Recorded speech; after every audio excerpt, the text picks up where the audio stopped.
Sejumlah informasi dari berbagai daerah di Provinsi Banten kami sajikan dalam Berita Banten yang dipersembahkan oleh PRSSNI Banten dan disiarkan serentak oleh seluruh radio anggota di 8 kabupaten kota di Provinsi Banten.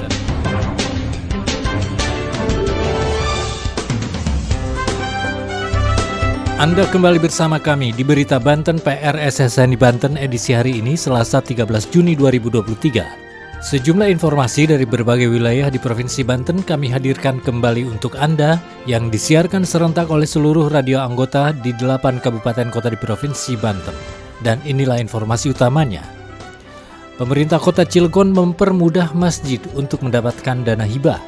Bapenda Pandeglang berencana pasang alat pemantau pajak atau tapping box di hotel dan restoran. Pelaksana Harian Sekda Banten ajak Badan Kerjasama Organisasi Wanita Provinsi Banten mengatasi masalah stunting. Bersama saya Aldi Akbar, inilah Berita Banten selengkapnya. Pendengar, Badan Pendapatan Daerah atau Bapenda Kabupaten Pandeglang ikuti arahan KPK RI untuk memasang tapping box di hotel dan restoran di Kabupaten Pandeglang. Tapping box adalah sebuah alat pemantau pajak untuk menghindari penyelewengan dengan merekam setiap transaksi yang dilakukan pada setiap bisnis yang dijalankan oleh para pelaku usaha. Berikut laporan Boim Setiawan dari Radio Angkasa Pandeglang.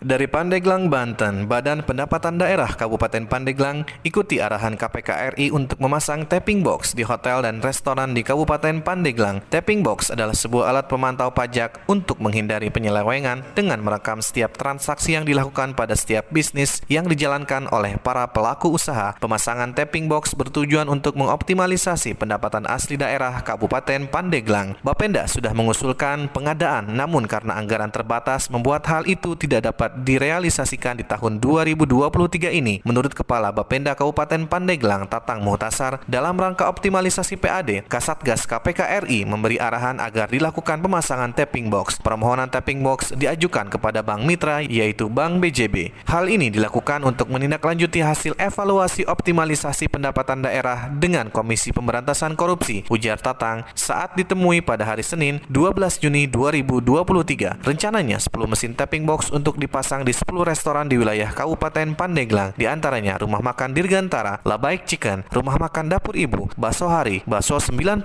Rumah Makan Jembatan Pamatang, BWJ Tanjung Lesung, Rumah Makan Ayam Goreng PLN, Ayam Bakar Paraden, dan DM Wisata Air Persada. Sebelumnya, Kasatgas Koordinasi dan Supervisi Pencegahan Korupsi KPK RI Wilayah 2 Banten dan Jawa Barat Agus Priyatno mengatakan potensi PAD di Kabupaten Pandeglang sehingga pengoptimalan melalui sektor pendapatan pajak dengan menggunakan alat kontrol transaksi tapping box dapat mengetahui berapa besaran pajak yang dihasilkan dari hotel maupun restoran. Dari 98,9 Angkasa Radio Pandeglang, Boim Setiawan mengabarkan untuk Berita Banten.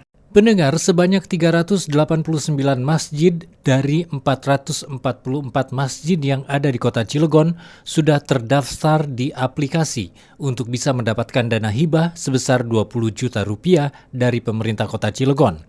Wali Kota Cilegon berharap masjid yang belum terdaftar di aplikasi agar segera mendaftar untuk mendapatkan dana hibah tersebut. Berikut laporan Denny Setiawan dari Radio Kiss FM Cilegon. Pengurus masjid dipermudah dalam mendapatkan bantuan hibah dari Pemkot Cilegon sebesar 20 juta rupiah.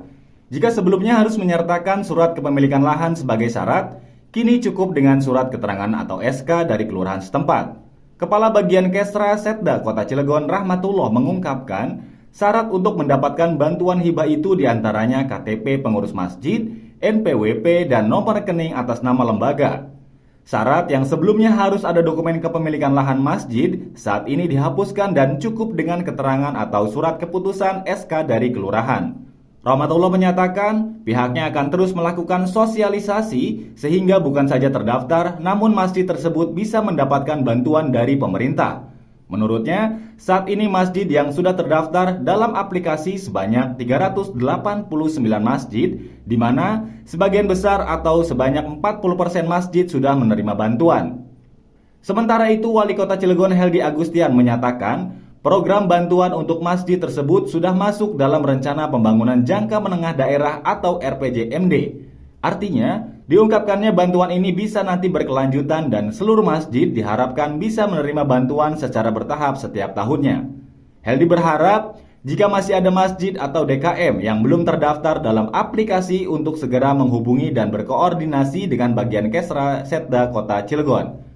Heldi menegaskan, jika sebelumnya syarat yang disertakan sangat sulit karena harus membuktikan dokumen dan kepemilikan lahan masjid dan lainnya, maka sekarang dipermudah dengan surat dari kelurahan yang menerangkan masjid tersebut ada dan terdaftar. Demikian Denny mengabarkan untuk Berita Banten. Berita Banten. Anda masih bersama kami di Berita Banten PRSSNI Banten. Pendengar, pelaksana harian Sekretaris Daerah Provinsi Banten mengajak Badan Kerjasama Organisasi Wanita atau BKOW Provinsi Banten untuk bersama-sama mengatasi persoalan stunting yang menjadi prioritas Provinsi Banten.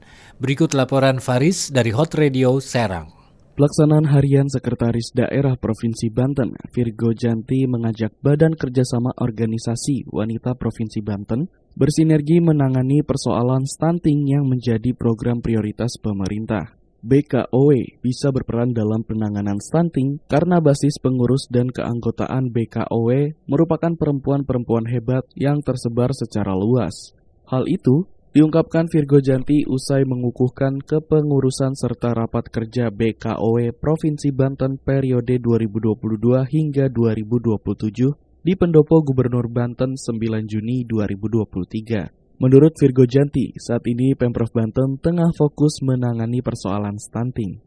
Angka stunting di Provinsi Banten sudah mengalami penurunan yang cukup baik, terutama di daerah Kabupaten Lebak dan Pandeglang sudah mencapai 20%. Diharapkan tahun 2024 angka stunting di Provinsi Banten bisa di bawah 14%. BKOW terdiri dari 58 organisasi perempuan di Banten akan sangat efektif jika didorong untuk menjalankan berbagai program pembangunan seperti peningkatan pendapatan keluarga, pembinaan UMKM, dan pelaku ekonomi yang dimotori oleh perempuan, pencegahan kekerasan pada perempuan dan anak, penguatan keterampilan perempuan dalam dunia politik, serta mendorong kesetaraan gender. Faris dari Hot Radio Serang mengabarkan untuk Berita Banten. Demikian sejumlah informasi yang telah kami sajikan untuk Berita Banten kali ini. Saya Aldi Akbar, sampai jumpa. Terima kasih Anda telah mendengarkan Berita Banten yang dipersembahkan oleh PRSSNI Banten.